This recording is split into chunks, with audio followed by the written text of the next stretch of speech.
Hoje nós vamos falar de Jesus. Ninguém aqui conhece Jesus, né? Pessoalmente não.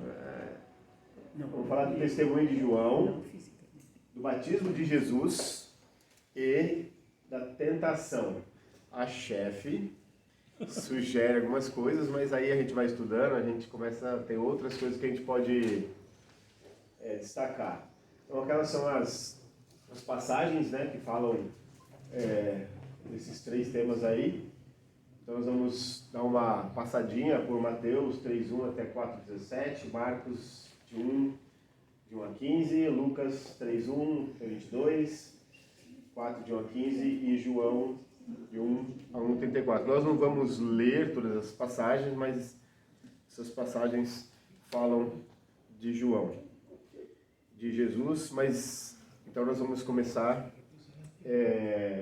falando. Esse aqui agora está rápido. Ó. O primeiro ponto que eu queria destacar hoje nessa aula é o testemunho de João Batista. Aí, quem foi João Batista? E eu achei importante a gente destacar, talvez todo mundo aqui sabe quem foi João Batista, mas muitas vezes passa desapercebido, né? A gente não tem, assim, não lê muito, ou não estuda muito, ou não tem pregação muita sobre João Batista. E aí, em Mateus 3:1 a 3, diz que naqueles dias surgiu João Batista, pregando no deserto da Judéia. Ele dizia: arrependam-se, pois o reino dos céus está próximo. Este é aquele que foi anunciado pelo profeta Isaías, voz do que clama no deserto: preparem o caminho para o Senhor, façam veredas retas para ele. Ali está Mateus 3, de 1 a 3. Aí, como eu li aqui, dizendo que naqueles dias, mas você pode perguntar, mas que dias? Está meio vago, né? Que dias, né? Naqueles dias. Aí a gente vai lá para Lucas 3:1-3, a gente tem uma ideia melhor de que dias são esses. Eu não coloquei as passagens no PowerPoint, então quem tem Bíblia pode acompanhar junto, tá? Lá diz em Lucas 3, de 1 a 3, diz que no 15º ano do reinado de Tibério César, quando Pôncio Pilatos era governador da Judéia, Herodes, tetrarca da Galileia, seu irmão Filipe, tetrarca da Itureia e Traconites, e Lisânias, cada nome bom, né? Tetrarca da Abilene, Anás e Caifás exerciam o sumo sacerdócio. Foi nesse ano que veio a palavra do Senhor a João, filho de Zacarias, no deserto. Ele percorreu toda a região próxima ao Jordão, pregando um batismo de arrependimento, isso é importante, para o perdão dos pecados. Então nós vamos continuar vendo quem foi João. João, eu não sabia que tinha esses negócios. Isso. O nascimento de João, ele era filho de, como nós vimos, Zacarias. Quem era Zacarias? Zacarias, ele era um sacerdote, filho da linhagem de Abias, levita. Como nós sabemos, os levitas é que cuidavam do templo lá, era por herança isso. Mas também era filho de Isabel, também descendente de Arão. Então também, levita também. Os dois eram justos aos olhos do Senhor. E ele seria grande aos olhos do Senhor. Lá diz em Lucas 1:15 que ele seria cheio do Espírito Santo desde antes do seu nascimento. E ele também dizia que seria profeta do Altíssimo, pois irá diante do Senhor para lhe preparar o caminho. Ele não era pouca coisa. Além de ter uns pais sacerdotes, a mãe também era descendente de Arão, e ele, quando o anjo falou do seu nascimento, ele disse tudo isso, quem seria João Batista. E o próprio Jesus disse em Mateus 11, que ele não tinha existido nenhum nascido de mulher tão grande quanto João. Então ele era uma pessoa bem, digamos assim, Qualificada. bem qualificada, né? Mas eu queria destacar uma coisa, mesmo sabendo tudo isso de João, a gente não percebe que eu coloquei uma nota 1 aqui, a gente não tem nenhum relato de nenhum milagre de João, né? Significa, essa é uma primeira coisa que eu queria destacar, é que João fez o quê? Ele fez o que Deus preparou para ele. Ele foi obediente, ele preparou o caminho do Senhor, mas não tem nenhum relato de milagre, de coisas grandiosas, para não dizer que o que ele fez foi grandioso. Mas ele não tem milagre, ele obedeceu ao Senhor. E, de acordo com Jesus, foi o maior nascido de mulher. Então, a primeira coisa que eu queria destacar é que, para nós, a gente não precisa fazer milagre, a gente não precisa ser alguém muito destacado na vida. O que a gente precisa mesmo é obedecer ao Senhor e fazer aquilo para que o propósito que Ele tem para a nossa vida. Ele simplesmente preparou o caminho para o Senhor. E é isso que eu queria destacar.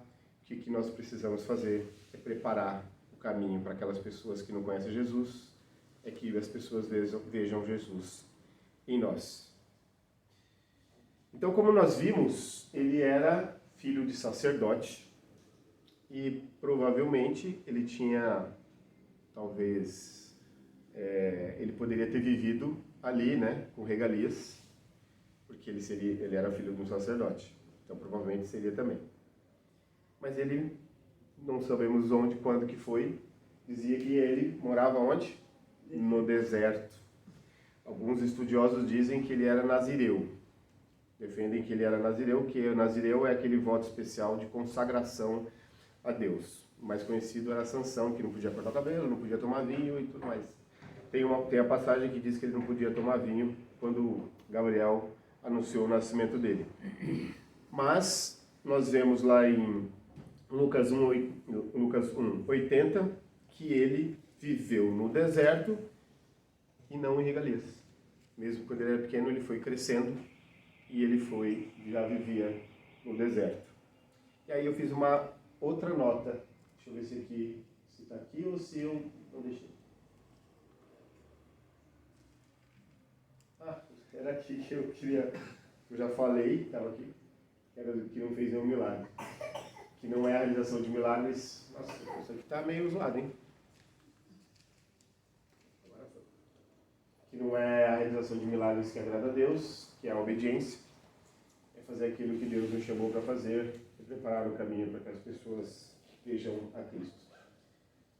A segunda nota que eu coloquei aqui, para não esquecer, é que parece que Deus tem alguma coisa com o deserto, né?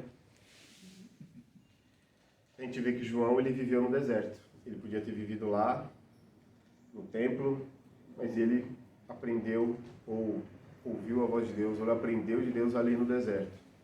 E a gente pode ver que vários outros também, o próprio Jesus, quando começa, que nós vamos ver hoje ainda, quando ele vai começar o ministério dele, ele vai para onde? 40 dias no deserto. 40 dias e 40 noites. E ele passa pelo deserto. Moisés passou pelo deserto. Josué passou pelo deserto. Jacó passou pelo deserto. Paulo, depois da conversão, também 3 anos ali no deserto. E o povo de Deus, a gente sabe, 40 anos também no deserto. E aí, deserto a gente não tem nenhuma experiência de deserto aqui, né? Não sei quem viveu aqui no deserto, mas eu também não tenho. Mas a gente imagina que o deserto não tem nada. E é um lugar onde... Qual é o que pode fazer no deserto? Nada. É ouvir a voz de Deus, né? Então, talvez essas pessoas tiveram que passar por esse deserto. A gente pode fazer uma analogia à nossa vida quando passamos por dificuldades. E aí a gente está mais propenso a ouvir a voz de Deus. E nesse lugar, deserto, frio não, calor, né? Árido, quente. Tem lugar que tem à noite é frio, né? Dizem que Então, o sofrimento, Deus, talvez as pessoas, eles tiveram mais atenção ou para ouvir a voz de Deus. E João também passou por esse momento e viveu no deserto. Não tem espaço para distração, né? Então a gente acaba ouvindo a voz. Então, só queria deixar isso para a gente fazer uma ponte. Para o final da aula a gente vai falar um pouquinho mais sobre essa questão do deserto. Então, quem era João Batista? Já falei do deserto aqui. Na ponte. Eu estou falando e estou deixando... Ele... Aperta uma vez, vai duas vezes. Testemunho de João Batista.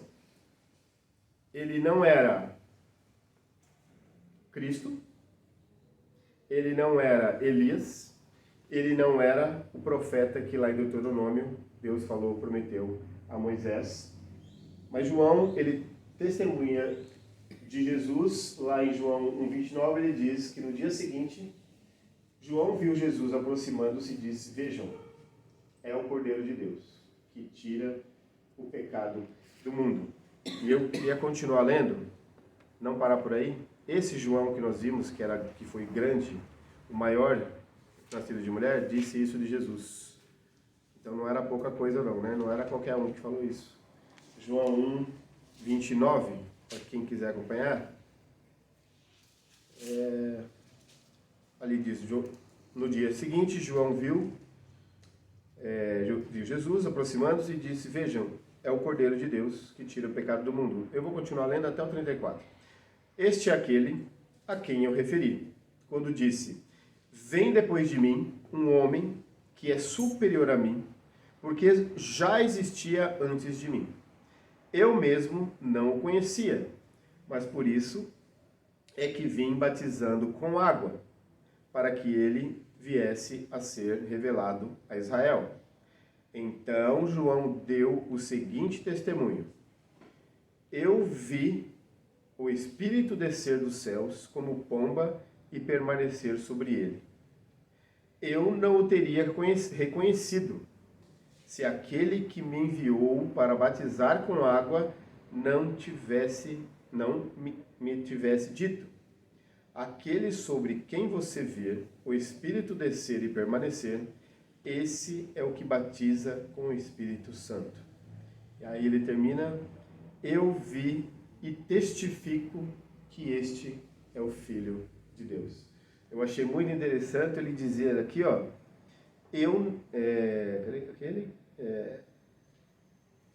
não teria reconhecido, ele diz, eu não o teria reconhecido se aquele que me enviou não o dissesse para ele. Quer dizer, foi Deus que disse para João que aquele era o Cordeiro de Deus. Interessante porque eu não tinha percebido isso até ler isso de novo. Tinha passado. A gente lê nos 4 evangelhos, mas quando João diz isso aqui, que foi Deus que disse para ele. E aí ficou até uma discussão, porque eles eram primos, né? Então, será que por ele ter ido para o deserto, ele não teve tanta relação com Jesus? Não sei, mas... Ou ele não tinha ainda se tocado que Jesus era o Cordeiro de Deus até aquele momento. Aí Deus fala para ele. E aí ele testifica que aquele é o Filho de Deus. Então esse é o testemunho de João sobre Jesus. Então nós agora sabemos nesse momento, nós sabemos que Jesus é o Filho de Deus, ok? Interessante. Tem alguém aqui que ainda não aceitou Jesus? Como você achava? O batismo de Jesus. Agora eu vou mexer no vespeiro, hein, gente? O que é batismo? Imersão, aspersão. Nós somos batistas, né? Então é por imersão. O termo batismo está aí na tela. O termo batismo em português é proveniente do grego baptizo.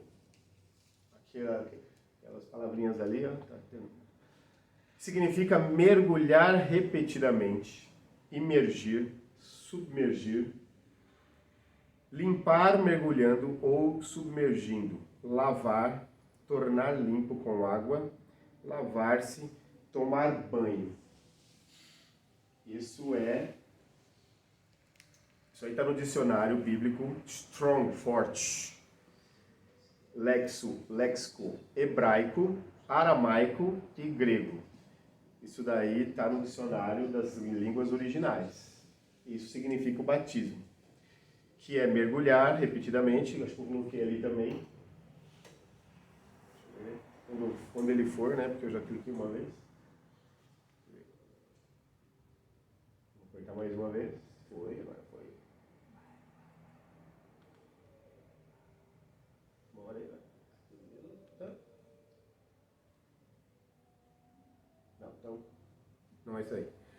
E aqui eu queria contar uma história, ou uma definição do que é o batismo.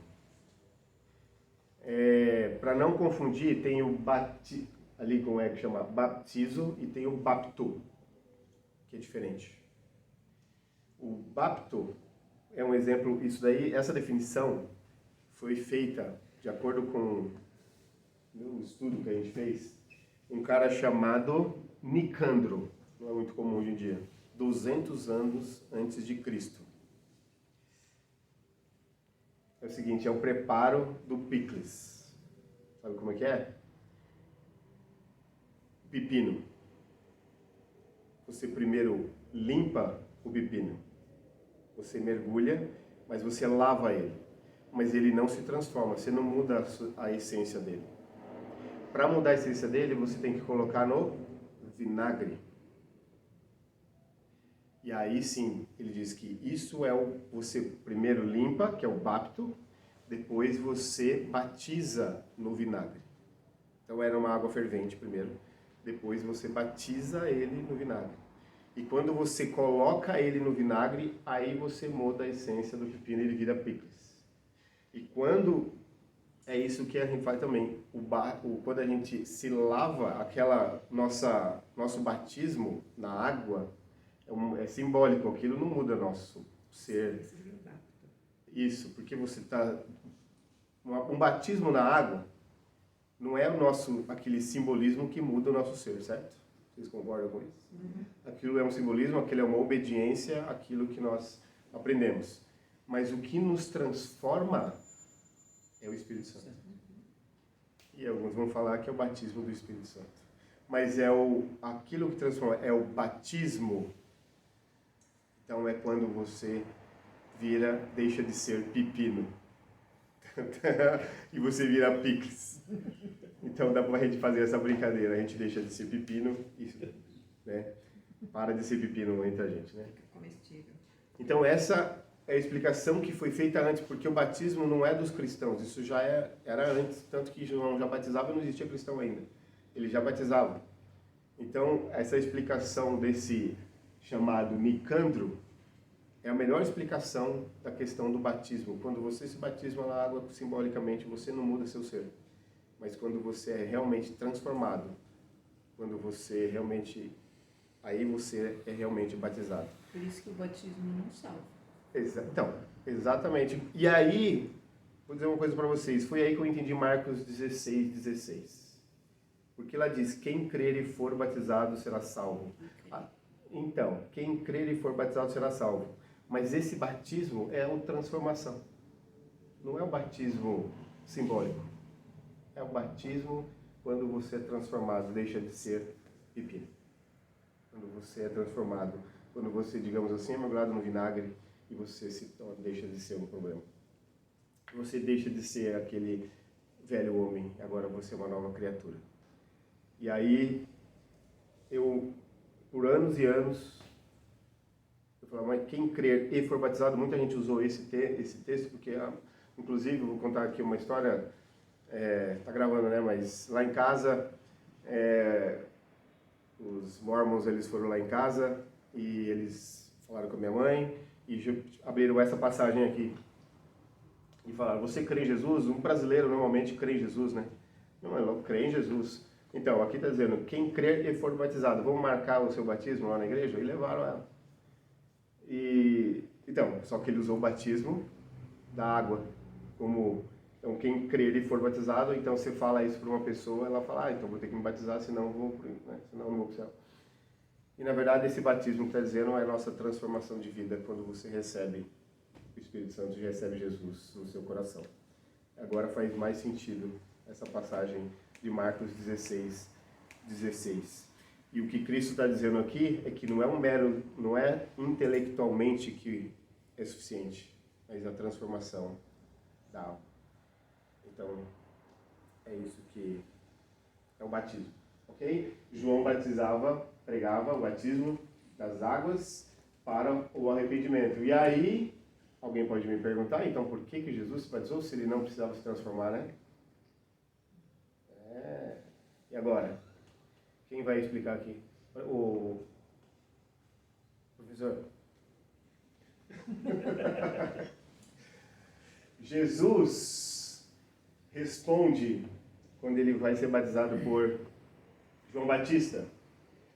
Quando Jesus chega para ser batizado, João diz para ele, mas eu que tenho que ser batizado por você. Mas aí Jesus respondeu, deixa assim por enquanto, convém que assim façamos para cumprir toda a justiça.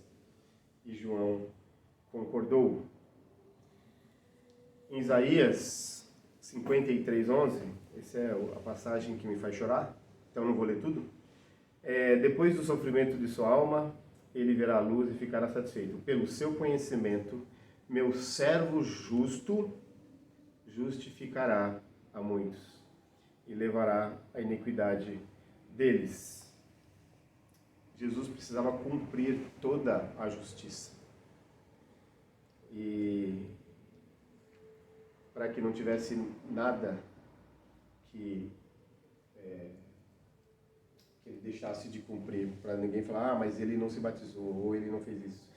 Então Jesus, ele precisou ser um exemplo, ele precisou realmente cumprir toda a justiça, e a justiça e o batismo fazia parte dessa justiça de Deus. Então ele precisava cumprir toda ela.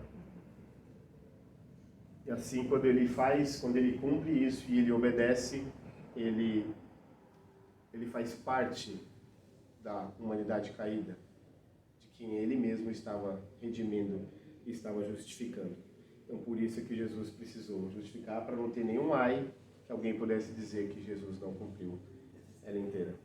Mas a gente pode também, aqui a justiça foi exigida a todo homem, e como Jesus era homem, 100% homem, 100% Deus, então ele como homem cumpriu essa justiça. Mas a gente pode também dizer que Jesus, aqui está o texto que eu acabei de falar, que sabia que precisava cumprir toda a justiça, e assim ele fez parte da humanidade, para que ele estava promovendo a justiça ao participar do batismo.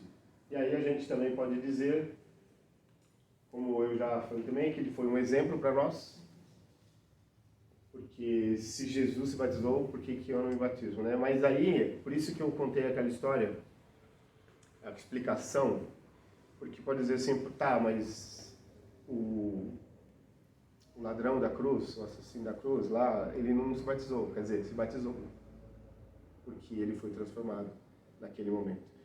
Então, se alguém se converte e 5 minutos depois, por algum motivo, Deus o leva, ele não se batizou, então essa passagem não faria sentido. Por isso, mas quando uma pessoa se converte, ela é, digamos, batizada, recebe, ela deixa de ser pepino, né? Mas Jesus foi um exemplo, então, para quem tem oportunidade, então a gente também batiza também na água, para ser também um exemplo e cumprir também ser obediente. É uma confirmação de quem ele é, porque nós vimos também, no texto, que quando ele é batizado e o Espírito de Deus desce como pomba, e ali se confirma que ele é o Filho de Deus. E ali também confirma, João viu, e todos, Deus fala que é meu filho que me compraz. E uma introdução também ao ministério. Depois do batismo, ele vai para o deserto e começa o seu ministério. E engraçado, porque a gente fala de batismo, a gente também usa esse termo para várias coisas, né? Quando entra na faculdade, o trote, ele é um batismo, né? Para fazer o quê? Uma introdução à faculdade. Eu vou dar um exemplo ruim aqui, mas até em gangues tem batismo. Nessas torcidas organizadas aí, para o cara entrar na torcida organizada, ele tem um batismo. Eles entram lá, fazem uma rodinha lá e é o batismo da pessoa. Eles têm que brigar lá, não sei o quê. Então, esse termo batismo, às vezes é para introduzir a pessoa a algum ministério ou algum grupo. E Jesus, ele se batiza para começar também o ministério dele. Então, digamos que ele foi batizado também para começar o ministério dele. E aí a gente viu que depois do batismo, ele vai ser testado lá no deserto. Deserto novamente, né? A tentação de Jesus. Eu coloquei Mateus 4, porque a gente vai ver isso daí. Ele foi levado pelo Espírito. Então, foi o Espírito que o levou. E fez jejum de 40 dias e 40 noites. Por que eu falei daquela ponte? Por que saiu agora? Não era para ter saído, mas tudo bem. Minha ponte. Aqui, ó. Primeira tentação, em Mateus 4, bem que Lucas também. Jesus está com fome, porque ficou 40 dias e 40 noites sem comer, né? E a Escritura diz que ele teve fome. É interessante, né? Depois de 40 dias ele teve fome. E aí, Satanás vai lá e tenta ele e fala para transformar a pedra ali em pão. Então, o adversário, eu tenho uma Bíblia judaica que eles não colocam como Satanás, colocam como adversário. Interessante. E aí o adversário pega justamente essa questão. Jesus agora está com fome, como ele era homem, 100% homem, podia estar vulnerável, e justamente pega onde ele pode fraquejar, né? Lembra de Esaú? Estava com fome, né? Aí vendeu a primogenitura por umas lentilhas lá, né? A resposta de Jesus, ele usou as Escrituras. Deuteronômio 8:3. Deuteronômio 8:3. Deuteronômio 8:3.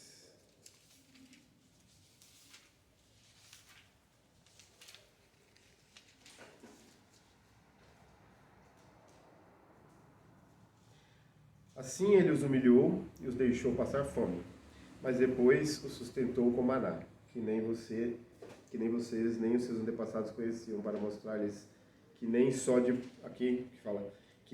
só de pão viverá o homem, mas de toda a palavra que procede da boca de Deus ou do Senhor. Então Jesus, ele usa essa passagem para responder ao adversário. E coloquei aquela ponte ali, Deuteronômio 8, 2, 3, para voltar para o deserto. E é justamente 2 e 3. Para a gente fazer uma analogia, 2 diz assim, lembrem-se de como o Senhor, o Deus, os conduziu por todo o caminho no deserto. Jesus é levado ao deserto também, quando ele, depois de ser batizado. Eu tenho aqui, E aí, conduziu ao deserto, foi levado. Durante esses 40 anos, Jesus ficou 40 dias e 40 noites sem comer. Ele diz que para humilhá-los e pô-los à prova, Jesus foi tentado depois de cada 40 dias e 40 anos, a fim de conhecer suas intenções e irem obedecer os seus mandamentos, ou não. Assim, ele os humilhou e os deixou passar fome. Jesus passou fome. Mas depois o sustentou com maná. Os anjos depois vieram e serviram Jesus. Que nem vocês, nem os seus antepassados conheciam, para mostrar a vocês que nem só de pão viverá o homem. Quer dizer, Deus fala isso justamente para o povo e Jesus usa exatamente essa passagem para falar para o adversário tentador. Mas de toda a palavra que procede da boca do Senhor. É a resposta de Jesus. Interessante, né? Interessante. Aí depois, quando for, uma tentação. A segunda tentação, eu coloquei Mateus 4, porque em Lucas elas estão invertidas. Então não faz diferença, mas elas estão invertidas. A terceira é a segunda e a segunda é a terceira. Mas vamos lá para a segunda, que aí o tentador, o adversário, ele, muito espertão, né? Ele usa também as escrituras para tentar pegar Jesus, né? Como se pudesse. Mas aí Jesus também usa as escrituras 6:16, que diz: não ponham à prova o Senhor. E aí depois vem a terceira tentação, quando ele mostra todo aquele reino como se fosse dele, poder e tudo mais. Jesus, a gente tem que lembrar que Jesus está ali com fome, está debilitado, porque ele era 100% homem, então ele está, de certa forma, fragilizado como homem. E Jesus, mais uma vez, usa as Escrituras 6:13, que diz: temam o Senhor, o seu Deus, que só a Ele prestem culto. Então Jesus usou as Escrituras contra a tentação que queria fazer com que ele caísse. O que a gente podia tirar dessa aula, vendo como João Batista, a humildade de João Batista. Nós vimos que ele era filho de sacerdote, tanto o pai e mãe. Os pais eram retos diante de Deus. Ele tinha tudo para viver lá no templo, uma vida boa. Ele podia querer fazer milagres e fazer grandes coisas e ser o cara. Mas ele morou no deserto. E quando questionaram ele que os seus discípulos estavam seguindo Jesus, ele disse que o importante é que ele cresça e eu diminuo. João Batista dá a impressão que ele quis passar desapercebido. Fez o que tinha que fazer, fez o que Deus preparou ele para aquilo e se manteve firme nos princípios, e foi por isso que foi morto, inclusive. Porque se manteve firme, não importava a autoridade, ele foi firme nos seus princípios. E por isso, inclusive, foi morto. Então, a humildade de João Batista, acho que a gente deve levar muito em conta e não deixar passar desapercebido.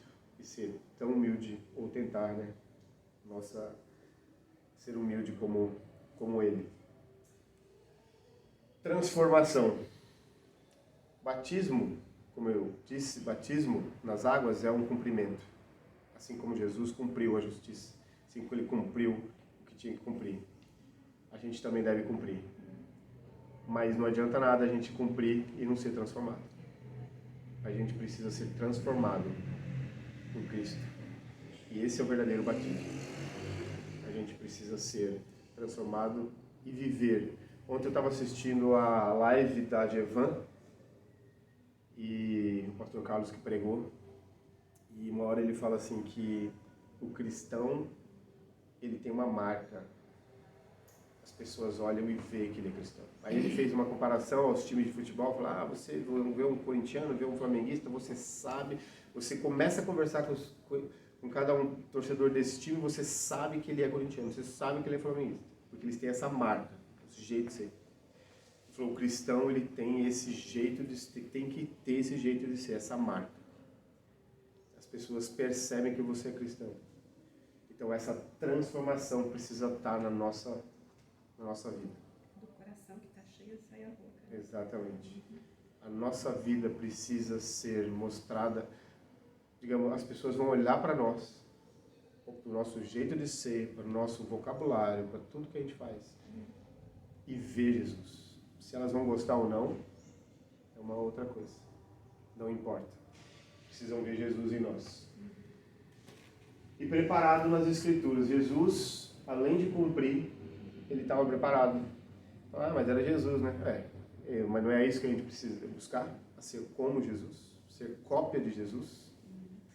Então, nós precisamos ser preparados nas Escrituras. Quando vierem as tentações, a gente lutar contra o inimigo com as Escrituras. E o nosso problema é que nós não estamos preparados. É por isso que a gente cai. Quantas vezes a gente ou não faltou oração, ou não faltou preparo de estudo, porque a gente não conhece as Escrituras. Quantas dúvidas algumas pessoas perguntam para pastores, né? Ah, pastor, é pecado isso? Está escrito, né?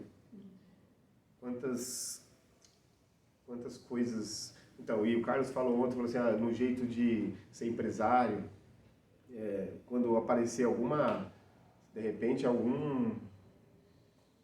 uma sugestão de que você seja corrupto, por exemplo, não sei, foi na última pregação que eu falei, se você está dirigindo acima da permitida, vamos considerar que a gente está sem querer, a gente começa a conversar, ou quando o seu pé vai um pouquinho mais fundo e tal, esquece, você está acima da permitida e o policial te para.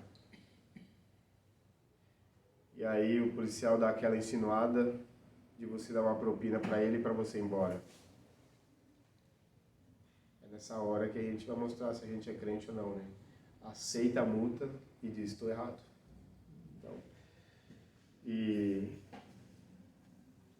a gente está preparado para saber o que é errado, o que é certo, e está preparado quantas vezes... Aqui, na Palavra de Deus, diz que a gente deve meditar nela de dia e de noite. Quantas vezes eu vou falar por mim, deixei de estudar a Palavra de Deus por preguiça. E se eu for contar quantas vezes eu tive preguiça, eu já teria lido quantas vezes a Palavra de Deus. Semana passada, quem que foi o pastor Paulo que ganhou lá o chocolate lá, né? Então, quantas vezes a gente já leu a Palavra de Deus? Eu já podia ter lido muito mais. E foi por negligência minha. Quantas vezes eu não caí também, porque eu não estava tão preparado, assim como Jesus esteve quando veio a tentação. Ele estava vulnerável e mesmo assim ele usou a Escritura para lutar contra o inimigo. Então, essas 3 coisas eu queria hoje na aula de hoje. E se alguém tiver alguma coisa para acrescentar ou para questionar. Me chamou a atenção, mais alto. É. Me chamou a atenção em Deuteronômio 8, por que Deus põe a prova? Para ver o que há no coração. Então, a tentação ou a provação é como você apertar uma pasta dental, um creme dental, o que vai sair? Aquilo que tem que sair, a palavra de Deus, como Jesus também apresentou para o inimigo, a palavra de Deus. Nós temos que estar cheios dela, para sair isso daí mesmo. Se não está a palavra de Deus, não estão os mandamentos, nós cumprindo eles, vamos passar uma prova sem não vai passar na prova. Sem nota 10. É bom a gente também deixar... não foi isso, mas eu só lembrei que Deus nos coloca à prova. Ele não tenta. Quem tenta é o adversário, só para não passar batido, né? Sim, mas mesmo que sim. o adversário nos tenta, nós temos que dar essa resposta. Exatamente. Jesus deu, né? A palavra. Exatamente. E outra coisa bem interessante com relação à tentação é que as 3 tentações do diabo é sobre Jesus. Jesus, você pode ter poder, você pode isso. E todas as respostas de Jesus foi sobre Deus. A Deus adorarás, a Ele servirás. Então eu vejo assim que realmente a tentação do inimigo é sempre sobre nós, aquela coisa, você pode receber mais, você pode ter mais poder, você pode ter mais prazer, você pode isso, você pode aquilo, mas todas as respostas realmente aquela coisa assim, você pode ter a glória, você pode estar bem, e todas as respostas de Jesus não é sobre mim, é sobre Deus, a Ele adorarás, a Ele servirás, a Ele serás fiel. Então eu vejo que quando a gente tem esse entendimento que as tentações que Satanás joga para nós é para que a gente seja beneficiado, com prazer, com dinheiro, com poder, com tudo isso. Só que quando a gente entende que toda a glória tem que ser de Deus, Ele é que tem que ser exaltado, é Ele que tem que ser poderoso, é Ele que tem que ser visto, eu derrubo essas tentações, porque eu estou centrado na glória de Deus e não na minha, né? Então você vê bem claro as tentações de Satanás voltadas para que Jesus fosse glorificado. E ele desvia isso glorificando a Deus. Sim. E como dá tempo, foi bom ter falado. A gente pega aqui, primeiro que o Satanás, ele diz, o adversário, ele diz, se és filho de Deus, quer dizer, ainda querendo colocar uma dúvida, né? Se és filho de Deus, então por que você não, numa dessas pedras aí, transformar em um benefício próprio de Jesus, igual você falou. E aí Jesus fala de Deus. O segundo, ele levou a cidade santa, colocou na parte alta lá, e para que ele fosse o, né, recebesse tudo e tal. E na terceira, ele também fala de, justamente para que se jogasse, para que os anjos iam servir ele e tudo mais, de novo para ele. E aí ele fala de Deus também. Interessante porque João também, né? Quando os judeus, em João, ele sempre fala judeus são os saduceus, os fariseus, os escribas. Então ele está falando, os judeus vieram, eles foram lá até João para falar assim, quem é você? Porque eles estavam esperando o Cristo, então João podia ter se achado também, né? Agora eu vou...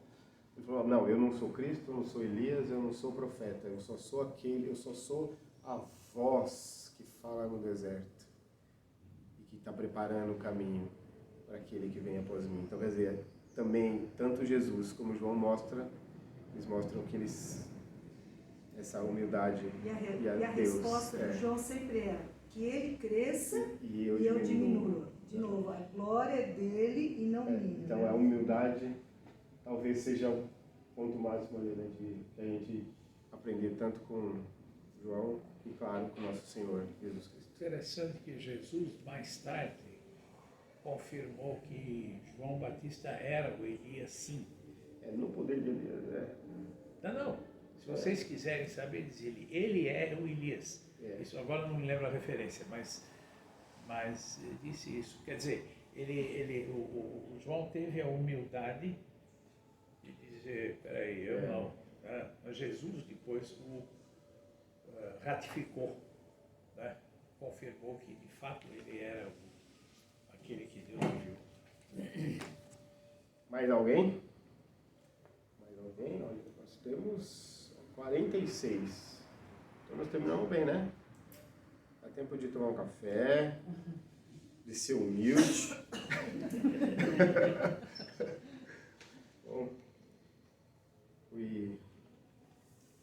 Bom, vou confessar para vocês que foi assim, a gente já conhece toda essa história.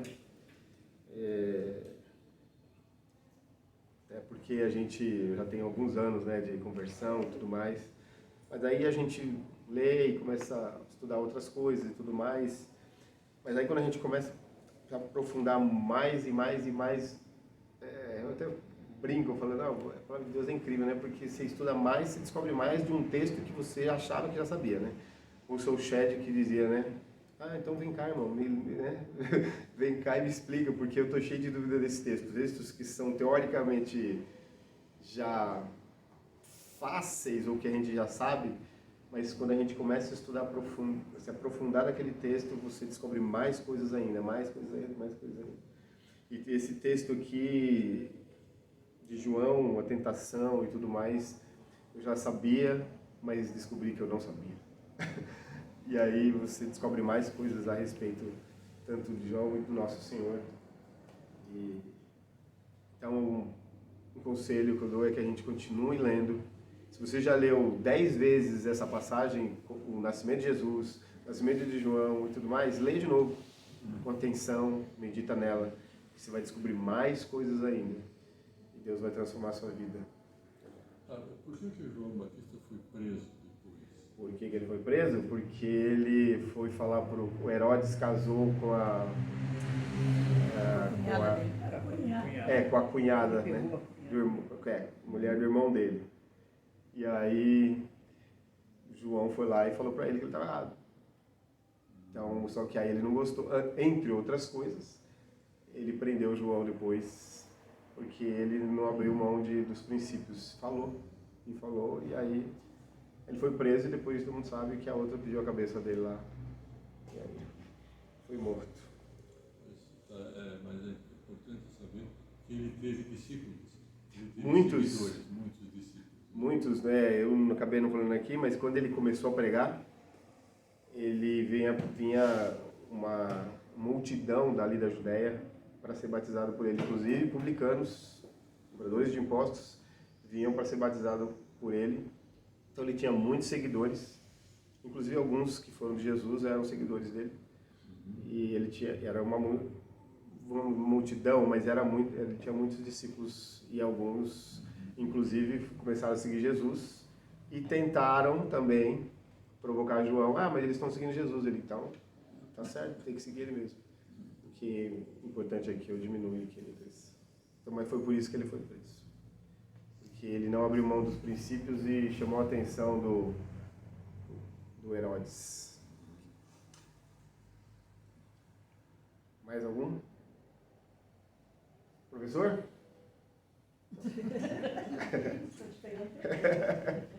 Vou questionar o teólogo. Irmão. Vamos orar então?